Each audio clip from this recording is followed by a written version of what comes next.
সেইবাবে প্ৰধানমন্ত্ৰী গৰীব কল্যাণ অন্ন যোজনাৰ অধীনত সমগ্ৰ দেশজুৰি বিনামূলীয়া চাউলৰ ব্যৱস্থা কৰিছিল আৰু খাদ্য সুৰক্ষা আইনৰ জৰিয়তে দেশত সামাজিক ন্যায় প্ৰতিষ্ঠাৰ ক্ষেত্ৰত চৰকাৰে যথেষ্ট সফলতা লাভ কৰিছিল। শেহতীয়াকৈ কেন্দ্ৰীয় চৰকাৰে এই প্ৰধানমন্ত্ৰী গৰীব কল্যাণ যোজনাৰ ম্যাদ অহা 5 বছৰলৈ বৃদ্ধি কৰিছে আৰু এই অহা 2008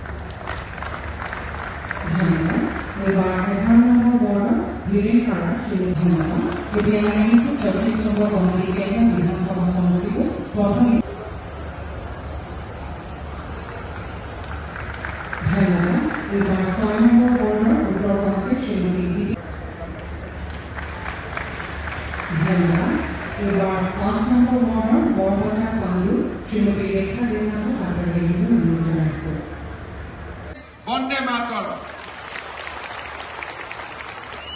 ধন্যবাদ মহাশয়। সমাজৰ সকলো বিভিন্ন স্থানত তেওঁলোকে কাম কৰে, তেওঁলোকেও যাতে ৰেচন কাৰ্ড পাব পাৰে আৰু চাউল পাব পাৰে। অসমৰ ৰেচন কাৰ্ডখন আমি গোটেই ভাৰতবৰ্ষতে প্ৰচলন কৰোৱা। ঠিক তেনেকে বিহাৰত যদি কোনোবাই 2জন থাকে, বিহাৰত 3জন থাকে, এই 2জনীয়া পৰিয়ালে অসমত ৰেচন ল'ব পাৰিব, 3জনে বিহাৰত ৰেচন ল'ব পাৰিব।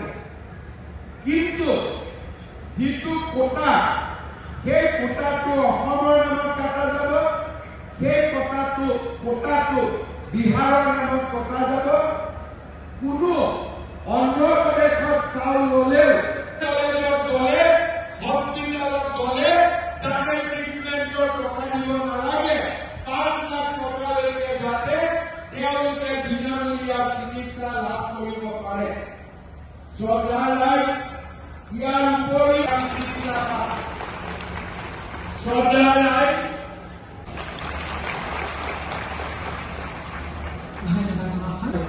সকলোকে আমাৰ আন্তৰিক কৃতজ্ঞতা যাচিছোঁ। এতিয়া ৰাষ্ট্ৰীয় সমিতিৰে আজিৰ অনুষ্ঠান সামৰিবলৈ লোৱা হৈছে। ইয়াৰ বাবে সদায় ব্যক্তি থিয় হ'বলৈ অনুৰোধ জনাইছোঁ।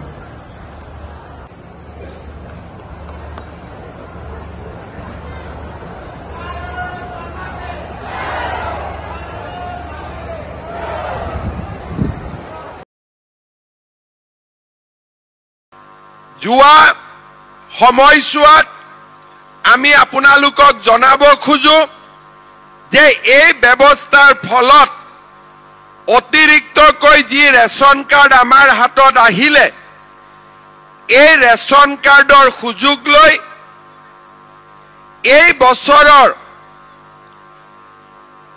আৰু 23-24 চনত আমি অসমত 42 লাখ আৰু তাৰ পিছত 10 লাখ 52 লাখ লোকক আমি নতুনকৈ ৰেচন কাৰ্ড দিবলৈ সক্ষম হৈছোঁ। যোৱা কেইদিনমান আগতে কেবিনেটত আমি সিদ্ধান্ত লৈছিলোঁ যে আৰু 20 লাখ লোকক আমি ৰেচন কাৰ্ড দিম আৰু সেই 20 লাখ ৰেচন কাৰ্ড আমি অসমৰ সকলো সমষ্টিতে সমভাৱে বিতৰণ কৰিছিলোঁ যাতে কোনো মানুহ ৰেচনৰ পৰা বঞ্চিত হৈ থাকিব নালাগে। আজি মই গৌৰৱ অনুভৱ কৰোঁ যে আজিৰ এই দিনটোত অসমৰ 50টা বিধানসভা সমষ্টিত 7 লাখ লোকে নতুনকৈ ৰেচন কাৰ্ড পাব আৰু 7 লাখ মানুহে ৰেচন কাৰ্ড পোৱা মানে আপোনালোকে অনুভৱ কৰক যে 7 × 5 35 লাখ কেজি চাউল নতুনকৈ দুখীয়া মানুহৰ ঘৰত প্ৰৱেশ কৰিব। আপোনালোকে চিন্তা কৰক, এই যে 7 লাখ মানুহে এই মুহূৰ্ততে ৰেচন কাৰ্ড পাব, প্ৰত্যেকৰ নামত 5 কেজি চাউল আছে, তাৰ মানে এই মাহতেই 35 লাখ চাউল আমাৰ দুখীয়া দৰিদ্ৰ মানুহে এই ডিসেম্বৰ মাহতে লৈ যাব পাৰিব। যদিও 1 তাৰিখৰ পৰা 10 তাৰিখৰ ভিতৰত চাউল ল'ব লাগে, নতুন ৰেচন কাৰ্ড পোৱা সকলক আমি ডিসেম্বৰ মাহতে যিকোনো দিনাই ৰেচন ল'বৰ কাৰণে অনুমতি দিছো। আজি আপোনালোকে কাৰ্ডখন লৈ গ'লে ডিসেম্বৰত এটা কিস্তিৰ চাউল পাব আৰু জানুৱাৰী মাহত 1 তাৰিখৰ পৰা 10 তাৰিখে, ফেব্ৰুৱাৰীত 1ৰ পৰা 10 তাৰিখে 5 কেজিকৈ চাউল জনসংখ্যা অনুসৰি লাভ কৰি গৈ থাকিব। আৰু এই মাহৰে 22 তাৰিখে আমি আৰু এটা অনুষ্ঠান কৰি অসমৰ বাকি থকা 76টা সমষ্টিটো আমি ৰেচন কাৰ্ড দিয়াৰ ব্যৱস্থা কৰিম আৰু এই মাহৰ ভিতৰতে 19,92,167 গৰাকী নতুন লোকে ৰেচন কাৰ্ড পাব। আৰু যদি 5 কেজিকৈ চাউল ধৰো, এই 20 লাখ মানুহে 5 কেজিকৈ চাউল পালে 1 কোটি কেজি আমাৰ চাউল আমাৰ মানুহৰ পৰিয়ালৰ ঘৰত এই মাহতে প্ৰৱেশ কৰিব। আৰু 1 পইচা নিদিয়াকৈ এই চাউল আমি পাম। আৰু এই চাউল আমাক কোনে দিছে? প্ৰধানমন্ত্ৰী নৰেন্দ্ৰ মোদী ডাঙৰীয়াই আমাক বিনামূলীয়াকৈ এই চাউল যোগান ধৰিছে। আৰু এটা মূল উদ্দেশ্য হ'ল যে আজিৰ পৰা 28 তাৰিখলৈকে অসমত অৰুণোদয় হিতাধিকাৰী আমি নিৰ্বাচন কৰিম। এইবাৰ অৰুণোদয় হিতাধিকাৰীজন যাতে ভুৱা হ'ব নোৱাৰে, তাৰ বাবে অৰুণোদয়ক আমি ৰেচন কাৰ্ডৰ লগত জড়িত কৰিছো। আজি এই 20 লাখ মানুহে ৰেচন কাৰ্ড পোৱাৰ বাবেই 15ৰ পৰা 28 তাৰিখলৈকে যি অৰুণোদয় হিতাধিকাৰী নিৰ্বাচনৰ বাবে গাঁও সভা অনুষ্ঠিত হ'ব, তাতেও আপোনালোকে নিজৰ নাম লিখুৱাব পাৰিব, আপোনালোকে নিজৰ নাম দিব পাৰিব। আগতে যি অৰুণোদয় পাই আছিলে, সেই অৰুণোদয়ৰ ব্যৱস্থা আজিৰ পৰা পৰিৱৰ্তন হ'ব। আগতে অৰুণোদয় পাবৰ কাৰণে ৰেচন কাৰ্ড নালাগিছিল। আজিৰ পৰা যি নতুন নিৰ্বাচন হৈ আছে, তাত অৰুণোদয় পাবৰ কাৰণে ৰেচন কাৰ্ডৰ প্ৰয়োজন হ'ব।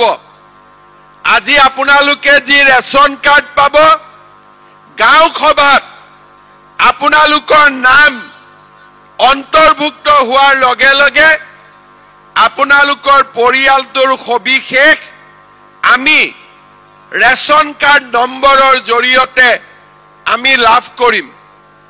কোনোবাই যদি ৰেচন নলয়, তেতিয়া আমি বুজি পাম যে এই অৰুণোদয় হিতাধিকাৰীজনৰ মৃত্যু হৈছে, কাৰণ যোৱা 4 মাহ তেওঁ ৰেচন লোৱা নাই। তেতিয়া চৰকাৰৰ টকাও আমাৰ বাচিব, তেওঁলোকৰ নামত আমি অৰুণোদয় নপঠালেও হ'ব। আৰু সময়ে সময়ে ৰেচন কাৰ্ডত থকা নাম আৰু ঠিকনাৰ সুবিধা লৈ আমি আপোনালোকক টেলিফোন কৰি সুধি থাকিব পাৰিম যে আপোনালোকৰ একাউণ্টত অৰুণোদয় জমা হৈ আছে নে নাই। আগতে আমাৰ অৰুণোদয় অসমৰ প্ৰতিটো সমষ্টিতে 22,000 বেনিফিচিয়াৰী আছিল আৰু এই 15ৰ পৰা 28 তাৰিখৰ ভিতৰত নতুনকৈ আমি প্ৰতিটো সমষ্টিতে 8ৰ পৰা 10,000 আৰু নতুন পৰিয়ালক আমি অৰুণোদয় আঁচনি দিম। আজি অসমবাসীৰ বাবে এটা আনন্দৰ দিন। আমি 20 লাখ অতিৰিক্ত লোকক পৰিয়াল পৰিচয় পত্ৰ বা ৰেচন কাৰ্ড দিয়াৰ বাবে ছেপ্টেম্বৰ মাহত সিদ্ধান্ত লৈছিলোঁ। আজিৰ দিনটোত আমি 7 লাখ লোকক ৰেচন কাৰ্ড ৰাজ্যৰ 50টা সমষ্টিত আমি দিলোঁ। অহা 22 তাৰিখে আমি প্ৰায় আৰু 8-9 লাখ লোকক আমি ৰেচন কাৰ্ড দিম। আমি আশা কৰিছোঁ যে এই 28 তাৰিখৰ ভিতৰত আমি প্ৰায় 18-19 লাখ লোকক আমি পৰিয়াল পৰিচয় পত্ৰ বা ৰেচন কাৰ্ড দিব পাৰিম। ৰেচন কাৰ্ডখন পালে তেওঁলোকৰ কেইবাটাও সুবিধা হ'ব। এটা, প্ৰতি ব্যক্তিৰ বিপৰীতে 5 কেজিকৈ চাউল পাব। ৰেচন কাৰ্ডখন থাকিলে আয়ুষ্মান ভাৰত, আয়ুষ্মান অসমৰ কাৰ্ড পাব, যাৰ জৰিয়তে 5 লাখ টকা পৰ্যন্ত বিনামূলীয়া চিকিৎসাৰ সুবিধা পাব। তৃতীয়তে, ৰেচন কাৰ্ডখন থাকিলে উজ্জ্বলা গেছ পাব। গেছৰ চিলিণ্ডাৰৰ দাম বজাৰতকৈ কমত পাব। আৰু চতুৰ্থতে, ৰেচন কাৰ্ডখন থাকিলে তেওঁলোকে অৰুণোদয় আঁচনিৰ বাবে আবেদন কৰিব পৰাৰ যোগ্যতা লাভ কৰিব। গতিকে ৰেচন কাৰ্ডখন আমাৰ বাবে লাহে লাহে খুব প্ৰয়োজনীয় হৈ পৰিছে। বিশেষকৈ আজিকালি ৰেচন কাৰ্ড আমি আধাৰ কাৰ্ডৰ ভিত্তিত দিওঁ, অৰ্থাৎ আধাৰ থাকিলেহে ৰেচন পাব। আগতে গাঁওবুঢ়া চাৰ্টিফিকেটত বা এই ধৰণে ৰেচন পাইছিল। আজিকালি বহুত নিয়ম নীতিৰ পৰিৱৰ্তন হৈছে আৰু লাহে লাহে ৰেচন কাৰ্ডখনকে আমি এটা ফেমিলিৰ আইডেণ্টিটি বা এটা ফেমিলিৰ পৰিচয় কৰোৱাৰ পিনে আমি লৈ গৈ আছোঁ। অনাগত দিনত আমি আৰু এটা বিষয় আলোচনা কৰি আছোঁ। মন্ত্ৰী কৌশিক ৰয়, মই ভাৰতৰ কেইখনমান ৰাজ্য ভ্ৰমণ কৰিবলৈ পৰামৰ্শ দিছোঁ। বহুকেইখন ৰাজ্যত ৰেচন কাৰ্ডৰ জৰিয়তে ভাৰত চৰকাৰে মাজে মাজে সুলভ মূল্যত বজাৰলৈ মুকলি কৰি দিয়া দালি, চেনি আদিও ৰেচন কাৰ্ডৰ জৰিয়তে দিয়া হয়। তাত দুটা লাভ হয়। যেতিয়া বজাৰত অত্যাধিক দাম থাকে, ভাৰত চৰকাৰে সুলভ মূল্যত দালি এৰি দিয়ে যাতে মাৰ্কেটটো ষ্টেবিলাইজ হয়, বেপাৰীয়ে যাতে দাম কমাই আনিবলৈ বাধ্য হয়। কিন্তু অসমত আমি সেই প্ৰচেষ্টা কেতিয়াও কৰা নাছিলোঁ। এতিয়া ৰেচন কাৰ্ডত যেতিয়া বজাৰত ধৰি ল'লোঁ দালিৰ দাম হ'ব লাগে 100 টকা, দাম দি আছে 120 টকা, তেতিয়া আমি যদি ভাৰত চৰকাৰৰ পৰা 100 টকাত দালিটো আনি দি দিব পাৰোঁ, তেতিয়া বজাৰতো দালিৰ দাম নিজে নিজে কমি আহিব, কাৰণ ছাপ্লাই বেছি হোৱাৰ লগে লগে দামটো কমি আহে। গতিকে এই ধৰণৰ ব্যৱস্থা এটাও আমি আৰম্ভ কৰিব পাৰোঁ নেকি, যে মাৰ্কেট ষ্টেবিলাইজাৰ হিচাপে যাতে বেপাৰীয়ে সুযোগ ল'ব নোৱাৰে, ষ্টেবিলাইজাৰ হিচাপে আমি দালি আৰু চেনিটো ৰেচন কাৰ্ডৰ জৰিয়তে দিব পাৰোঁ নেকি, বজাৰতকৈ কিছু কম মূল্যত। তাৰ বিষয়েও আমি চিন্তা চৰ্চা কৰি আছোঁ। আমাৰ খাদ্যমন্ত্ৰী কৌশিক ৰয় ডাঙৰীয়াক মই ভাৰতৰ কেইখনমান ৰাজ্যত এনেকুৱা আঁচনি আছে, উত্তৰ প্ৰদেশত আছে, আমাৰ ওচৰ চুবুৰীয়া ৰাজ্য ত্ৰিপুৰাত আছে, কেৰালাত আছে, হিমাচল প্ৰদেশত আছে, এই ৰাজ্যকেইখন ভ্ৰমণ কৰি আমাক এখন প্ৰতিবেদন দিবলৈ মই তেওঁক অনুৰোধ কৰিছোঁ। Sir, you talked about the One Nation, One Card. One Nation, One Ration Card, this is an innovation by the Prime Minister Narendra Modi. The net result of this initiative is, if a particular family lives in 2 places within the state or outside the state, his ration can be divided.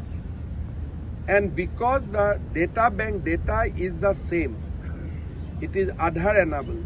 So if he has withdrawn the ration in Kokrajhar, his ration will be adjusted in his family ration in Sibsagar. Or he withdraw ration in Kerala, rest of his family can withdraw the ration in Borpeta. So that is the beauty of One Nation, One Ration Card. It is a Aadhaar enabled, centrally governed portal. So Assam is now part of that initiative.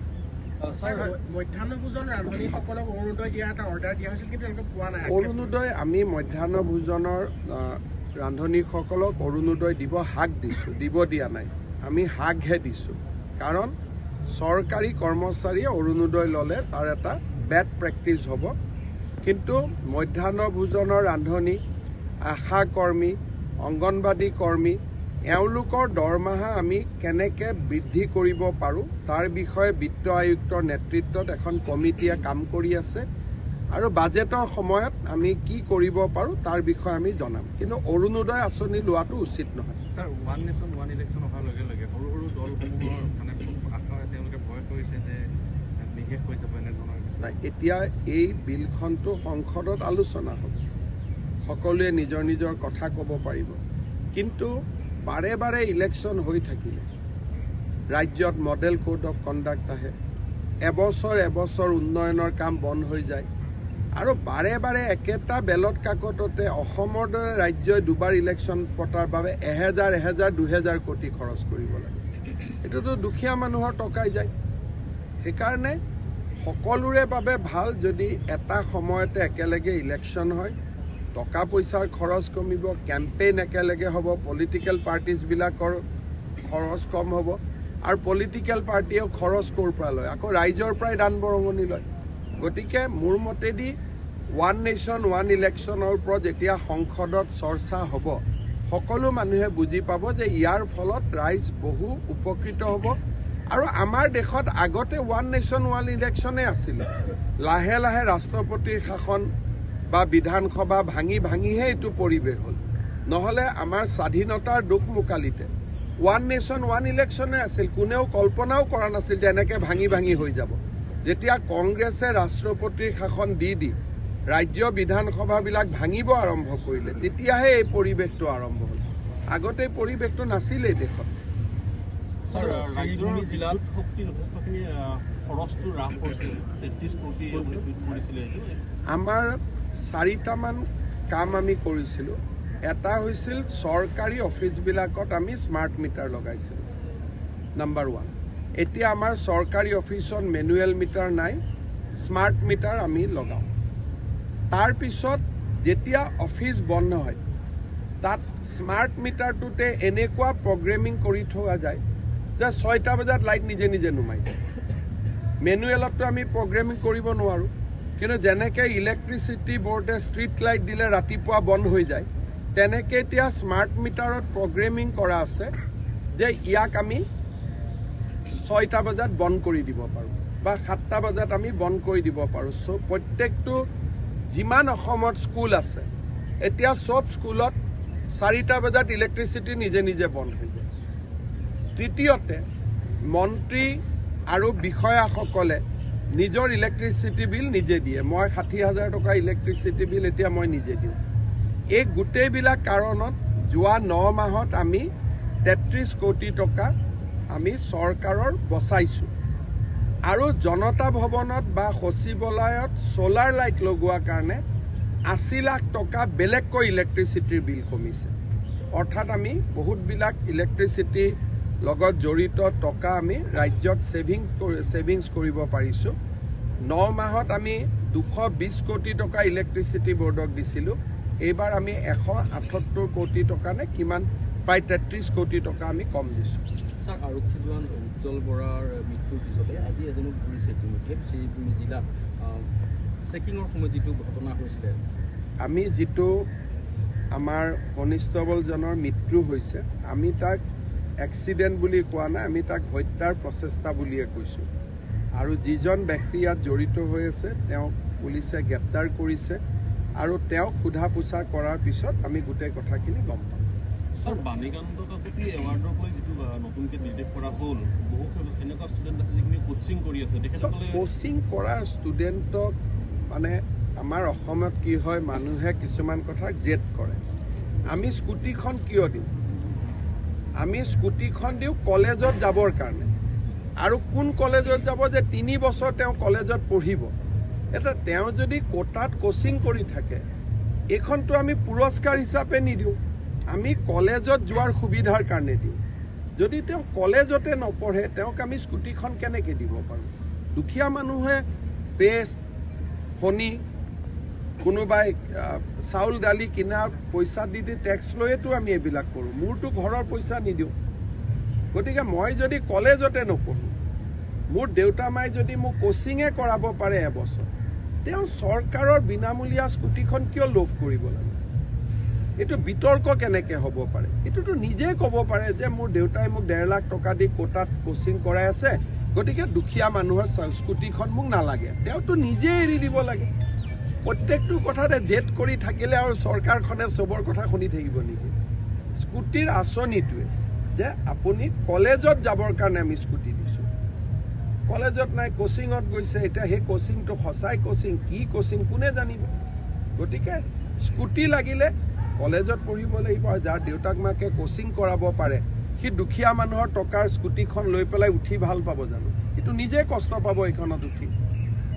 এইখনটো পুৰস্কাৰ নহয়, এইটো হ'ল তাত স্কিমতে লিখি আছে যে কলেজত যোৱাৰ কাৰণে সুবিধা কৰি দিব। এতিয়া আমি চাইকেলখন দিছোঁ, চাইকেলখনটো কিয় দিছোঁ? যাতে স্কুলত যাব পাৰে, স্কুলৰ পৰা দূৰত ঘৰ আছে। সেইকাৰণে এই বিষয়বিলাক জেদ কৰি থাকিলেও নহয়, আৰু যিটো সিদ্ধান্ত হৈছে সেইটোৱেই হ'ব, এইটো তাত কোনো পৰিৱৰ্তন নহয়।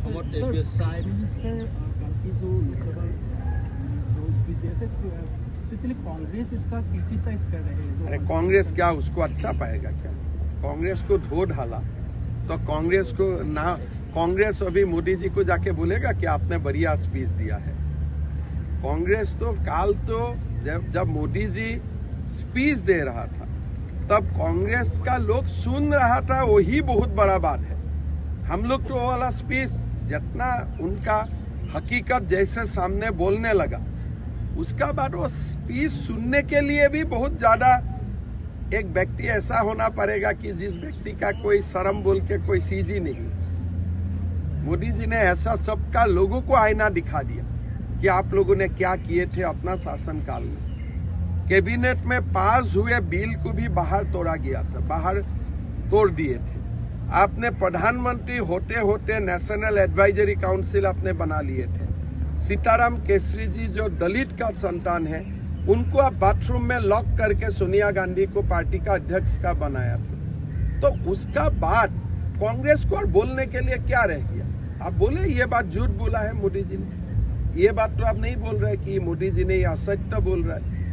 ये तो these are all recorded statement.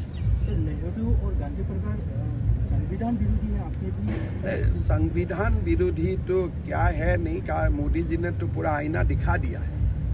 Sir George Sorare जो कांग्रेस फाउंडेशन टका लाभ কৰিছে এই কথাটো সোনিয়া গান্ধী অলসো টেকিং ইয়াততো অসমৰ সংসদ এজনো আছে। মই আৰু এইবিলাকত বহুত বিতৰ্কত যাব নোখোজো কাৰণে জৰ্জ সৰেছৰ লগত লিংকতো অসমৰ সংসদ এজনো আছে। মই আৰু বহুত ব্যক্তিগত হয় কাৰণে এইবিলাকত মই যাব নোখোজো। স্যাৰ খ্ৰীষ্টান ধৰ্মলৈ ধৰ্মান্তৰকৰণটো ৰাজ্যৰ বিভিন্ন স্থানত বহুত হৈছে। মই টিভিত নিউজ দেখিছো, মই কমেণ্ট দিব খোজা নাই, কিন্তু প্ৰত্যেকটো সম্প্ৰদায় বা জনগোষ্ঠীয়ে নিজক এই ধৰণৰ শক্তিৰ পৰা বচাই ৰাখিব খুজিছে। কোনোবাই মনেদি খ্ৰীষ্টিয়ান ধৰ্ম লয়, তাত কোনো আপত্তি নাই। কোনোবাই মনেদি হিন্দু ধৰ্ম লয়, তাত কোনো আপত্তি নাই। কোনোবাই মনেদি মুছলমান ধৰ্ম লয়, তাত কোনো আপত্তি নাই। কিন্তু বেমাৰ ভাল কৰি দিম, এইটো কৰিলে বেমাৰ ভাল হৈ যায়, এইবিলাক যি অপপ্ৰচাৰৰ জৰিয়তে দুখীয়া মানুহক কনভাৰ্ট কৰা হয়, সেইটো ভুল কথা আৰু সেইটোৰ পৰা আঁতৰি থাকিব লাগে। কিন্তু যদি কোনোবাই মনে প্ৰাণে বাইবেলক ভাল পাই খ্ৰীষ্টিয়ান হৈছে, আমাৰতো ক'বলগীয়া নাই। কিন্তু যদি আপুনি গৈ পেলাই পেৰাচিটামল থাকেই পানীটোত, সেইটো পানীকে পেৰাচিটামল মিক্স কৰি পানীটো খুৱাই দি কয় যে মোৰ বেমাৰটো ভাল হৈ গ'ল, সেনেকুৱা কৰিলেতো ভাল নহয় ন। কিন্তু মৰাণ জনগোষ্ঠীৰ এটা জনগোষ্ঠীৰ ৰাইজে ইয়াৰ ওপৰত বিচাৰ বিবেচনা কৰক। আমি ৰাজনীতি কৰা মানুহবিলাক ইয়াৰ পৰা দূৰত থাকোঁ, পিছত ৰাইজে যদি কিবা আমাৰ পৰা বিচাৰে দেখা যাব।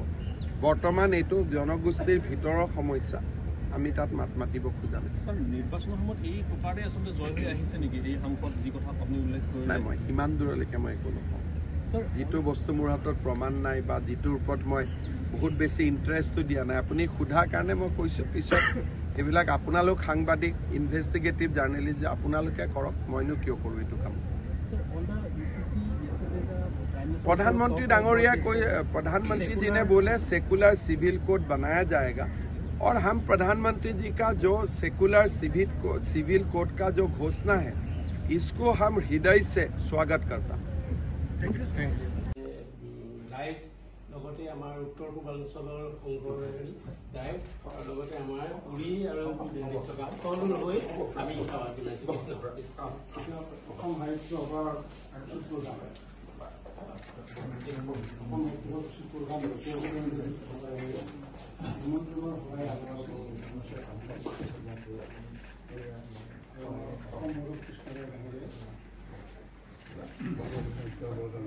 সাধাৰণ